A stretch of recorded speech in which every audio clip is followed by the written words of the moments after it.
हाँ दोस्तों, आज हम डिस्कस करेंगे स्टैटिक नेट के बारे में। नेट होता क्या है और नेट टाइप कितने होते हैं। सो गाइज, आज हम डिस्कस करेंगे नेट के बारे में कि नेट हम कितने टाइप के होते हैं और नेट का काम क्या होता है। सो लैब आज हम नहीं करेंगे, हम आज थ्योरी थोड़ा कर लेते हैं। थ्योरी आपको कंसेप्ट क्लियर हो जाएगी कि ये नेट काम कैसे करता है। सो गाइज देखिए, आप मैं यहाँ पे ना डायग्राम बनाया हूँ। राउटर वन है, राउटर टू है। सपोज मानिए कि यहाँ से ये गूगल का सर्वर है, ये आईएसपी का राउटर है। ये एक्चुअली कंपनी में भी सेम ही होता है। ये आईएसपी का राउटर है, आईएसपी राउटर है।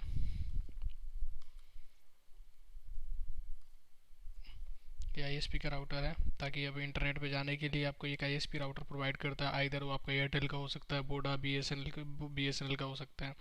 सो यहाँ से हमने एक राउटर पे कनेक्टिविटी लिया। ये उनका कंपनी का राउटर है, कंपनी वाले का, जो कि जो भी कॉलर का हो। और यहाँ से हमने एक इंटरनल राउटर को यहाँ से हमने वो किया, इंटरफेस लिया। एक इंटरफेस को हमने कन्फिगर कर दिया। इनका जो पब्लिक आईपी है 2.0.0 का है, और इधर 2 का है।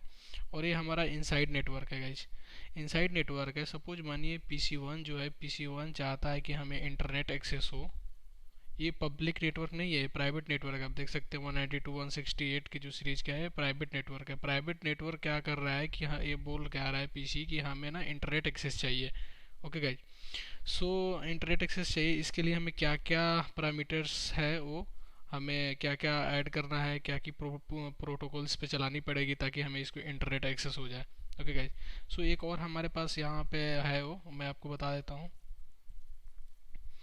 आइए गाइज देखिए, नेटिंग टाइप कितने होते हैं। देखिए गाइज, बेसिकली 3 टाइप के नेट होते हैं। एक static, dynamic and net PAT overload. Okay guys. So first of all हम स्टैटिक नेट के बारे में बात कर लेते हैं। स्टैटिक नेट बोलता क्या है कि static NAT it is the type of NAT that is the design to allow 1 to 1 mapping.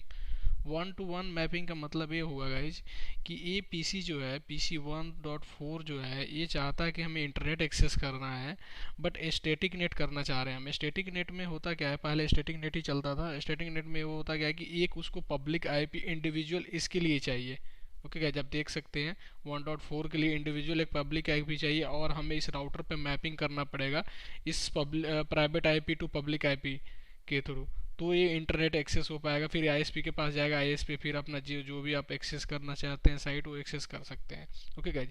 सो इसमें एडवांटेज कुछ खास नहीं था। और 1 to 1 मैपिंग के लिए सपोज मानिए कि आपको इन साइड में 2 पीसी चली, तो 2 आपको पब्लिक आईपी लेनी पड़ेगी। 2 पब्लिक आईपी लेने के लिए आपको कॉस्ट, आपको पता है कॉस्ट कुछ ज़्यादा लगेगा।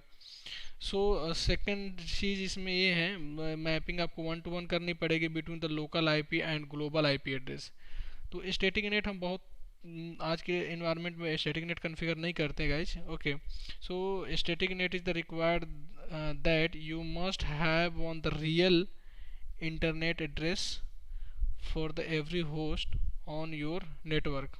ओके गाइज, 1 to 1 मैपिंग के लिए अगर 20 आईपी, 20 आपको इंटर प्राइवेट आईपी चल रही है, 20 आपको पीसी है, और 20 आईपी को इंटरनेट पे जाना एट ए सेम टाइम, तो उसके लिए क्या करना पड़ेगा, आपको 20 पब्लिक आईपी परचेज करनी पड़ेगी। अब 20 पब्लिक आईपी परचेज करने के लिए सोच सकते हैं कि आप कितनी कॉस्ट पे करनी पड़ेगी आईएसपी को। Okay guys. सो हम स्टैटिक नेट रेयर ही करते नहीं है ज़्यादा। और हम स्टैटिक नेट का भी लैब बताएंगे आपको, लैब करके, बट हम थ्योरी एक बार कंप्लीट कर लेते हैं। ओके गाइस, उसके बाद चलते हैं हम डायनेमिक नेट। डायनेमिक नेट में क्या होता है कि this given the ability to map a under register IP address with the register IP address from the out of the pool. इसमें क्या होता है ना, एक पूल दे देते हैं, पूल का रेंज देते हैं हम। सपोज मानिए आपने 5 पब्लिक आईपी खरीदी। पहले एक बार हम थ्योरी देख लेते हैं of the IP address, and we don't have to statically configure your router to map the inside address with the outside address like the static net, but you must have the sufficient number of the IP address for every user who going to transfer packet with the internet। Okay guys, इसमें क्या है कि आपको suppose मानिए कि 10 आपका private IP है, 10 आपका पीसी है, और उसको इंटरनेट पे जाना एट द सेम टाइम, तो हमें एक पूल लेना पड़ेगा। जैसे 5 आईपी का हमने पूल ले लिया, और 5 को हमने अलग अलग पीसी को असाइन कर दिया। बट उसमें क्या होता है ना कि अगर एक सपोज आईपी उसमें इंगेज है, पब्लिक आईपी इंगेज है, तो दूसरा प्राइवेट आईपी आपको कन्वर्ट नहीं करेगा, आगे वो इंटरनेट पे जाएगा ही नहीं जब तक वो फ्री ना हो। तो इसमें हम पूल ऑफ आईपी ले सकते हैं। पूल ऑफ आईपी लेंगे तो जाके हमें इंटरनेट का एक्सेस होगा, और पांचों के पांचों अलग अलग हमें आईपी असाइन करना पड़ेगा। अगर 10 यूजर जाना एक सेम टाइम में जाना चाह रहा है तो हमें 5 आईपी ले सकेंगे तो हमारा काम हो जाएगा, क्योंकि हमें पूल ऑफ आईपी से इसको कॉन्फ़िगर करना है। ओके गाइज, सो आप समझ गए होंगे अच्छे तरह से। और थर्ड में है नेट ओवरलोडिंग। नेट ओवरलोडिंग में क्या है, NAT PAT address translation, this most be popular type of the NAT. ये आज के जो भी इन्वायरमेंट में जो यूज होता है ना गाइज, ये आपका फायरवॉल हो, राउटर हो, कोई भी थर्ड पार्टी वेंडर, ये सारे के सारे नेट पैट ही एड्रेस यूज करते हैं मोस्टली। ताकि इसमें क्या है कि एक पब्लिक आईपी आप परचेज करेंगे तो मल्टीपल आप इनसाइड नेटवर्क को आप दे सकते हैं, और at a time the 100 user, 150 user, 200 user अगर जाना चाह रहा है at the same time the internet access करने के लिए, तो ईजिली इंटरनेट एक्सेस कर सकता है। This is the most popular type of the net configure. It is the type of dynamic net and maps the multiple local IP address with the single registered IP. ये आपका interface है, port number पे depend करता है, many to one आप देख रहे हैं, मेनी टू वन है। but it is the mostly used because of its feature of using the special port number of the every translator. ये एक ना रैंडम पोर्ट नंबर यूज करता है in like source and destination के लिए, an address with the global IP address through the which can attain the unlimited number of users with the internet using the single IP address guys।